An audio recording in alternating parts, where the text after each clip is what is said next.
Hello everyone, my name is Renato Costa, this is Aussie Law, and today we will talk about what happens when an MP or a senator is a dual citizen.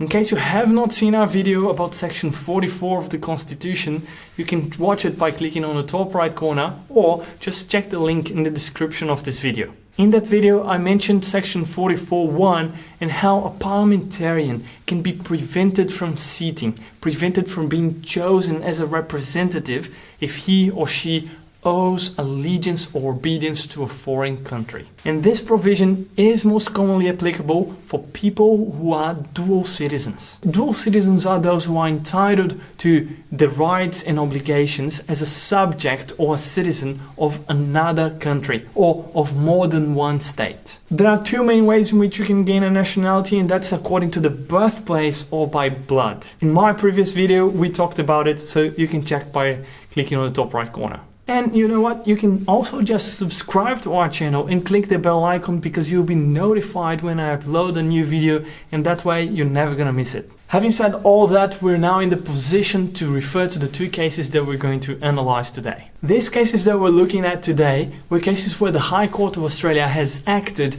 as a court of disputed returns, pursuant to section 376 of the Commonwealth Electoral Act of 1918. This happens when the High Court is invited to solve controversies about the qualification of the members of Parliament or senators. In the first case, called Canavan from 2017, the High Court had to assess whether 5 members of the Commonwealth Parliament were dual citizens and thus disqualified under section 44.1 of the Commonwealth Constitution. Mr. Matthew Canavan, Senator Nick Xenophon, Mr. Scott Ludlam, Mrs. Larissa Waters, Senator Malcolm Robert, the Honourable Barnaby Joyce, and Senator the Honourable Fiona Nash. They were all deemed to be dual citizens and incapable of being chosen to sit as parliamentarians. The High Court of Australia, acting as a court of disputed returns, was invited to adopt a proper construction of section 44.1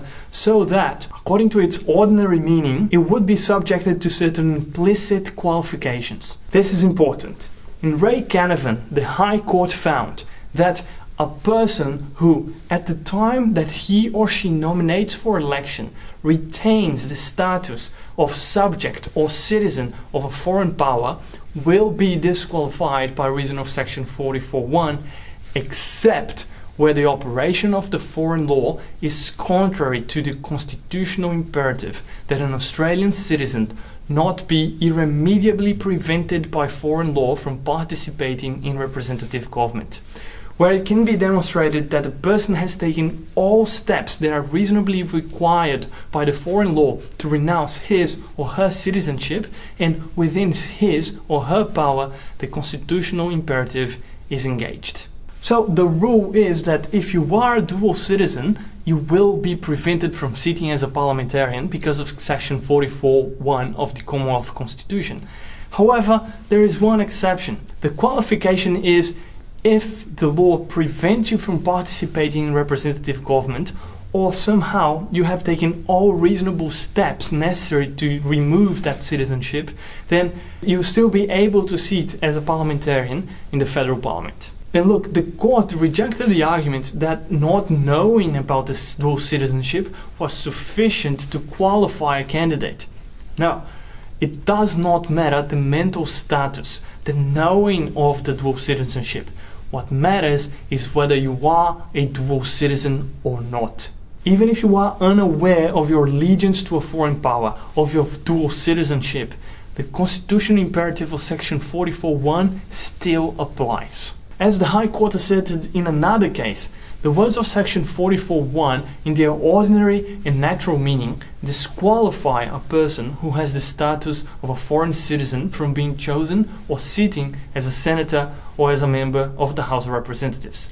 Section 44.1 will have this effect regardless of the extent of the person's knowledge of the status or his or her intention to act upon the duty of allegiance associated with that status. Considering all of that, the High Court decided that all of these 5 were dual citizens. They were subject or owed allegiance to a foreign power. And therefore, at the time of their nomination for the 2016 elections, they were prevented from being chosen as representatives of the people because of their dual citizenship under section 44(1) of the Constitution. The court unanimously held that neither Canavan nor Xenophon were prevented from sitting as parliamentarians because they were found not to be members of a foreign power or citizens of another country. In the following year, a new case reached the High Court as the Court of Disputed Returns. The case was Gallagher from 2018. On 31 May 2016, Senator Kathy Gallagher lodged her nomination for the elections that were going to happen in July 2016. Senator Kathy Gallagher was already sitting as a parliamentarian, as a senator, because she was filling the seat that was left vacant by a resignation of another senator.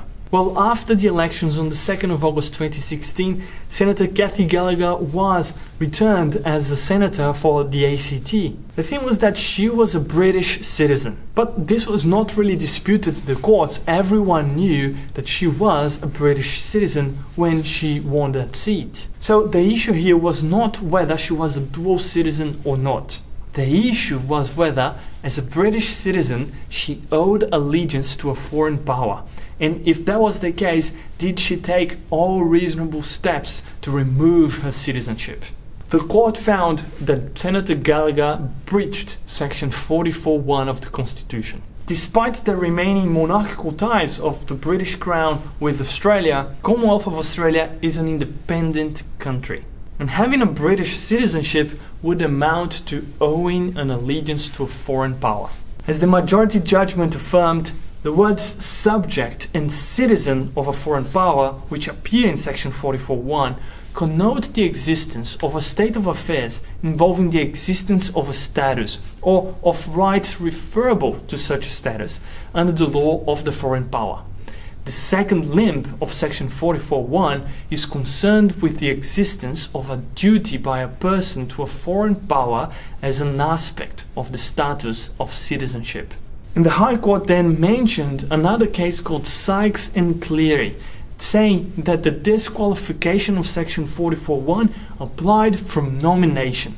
And so it identified that the continuance of foreign citizenship might be imposed involuntarily by operation of foreign law on an Australian citizen, notwithstanding that the person had taken reasonable steps to renounce that foreign nationality.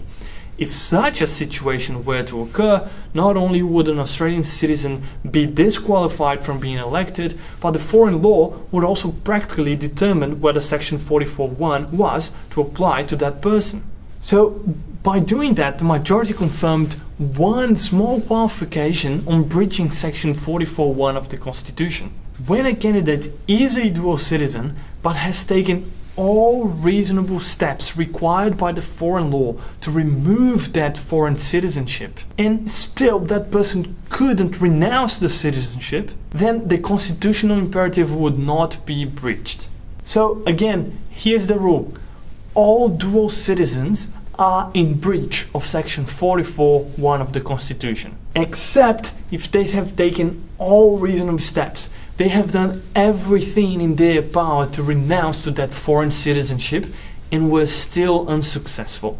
This lack of success may have been because of the bureaucracy in the other country, or even because of an insurmountable obstacle imposed by the foreign law. This obstacle would prevent the person from renouncing their citizenship. Well, the question in Gallagher then was, again, not whether she was a dual citizen, but whether the British law somehow imposed an insurmountable obstacle that prevented Kathy Gallagher from renouncing her citizenship.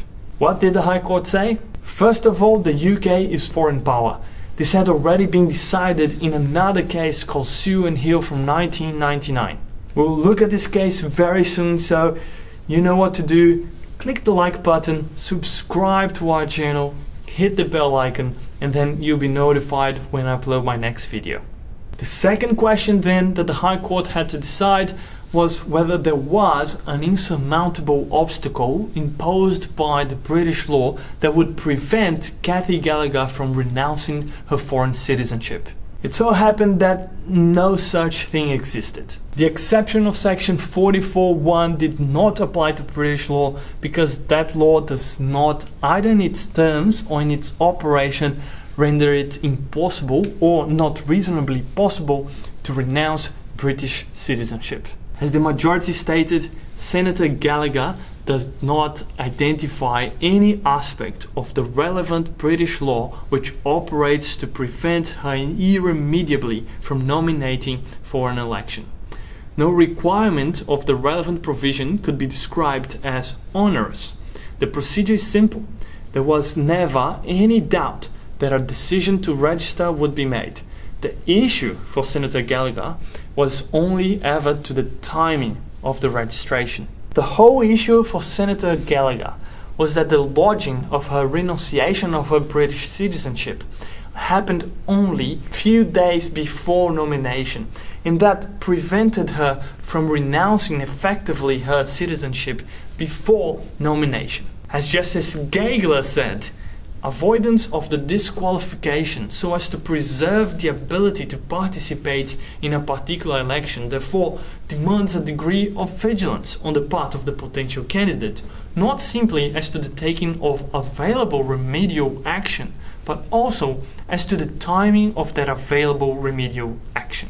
So, Senator Gallagher could not sit as a parliamentarian because she did not allow enough time for her to renounce her dual citizenship before nomination. Ultimately, her seat became vacant because she was disqualified under section 44(1) of the Constitution. Well, if you want to know even more about some other cases decided by the High Court of Australia or the application of certain provisions of the Constitution, you're in the right place. Subscribe to Aussie Law today and I'll see you soon. Until then, ciao.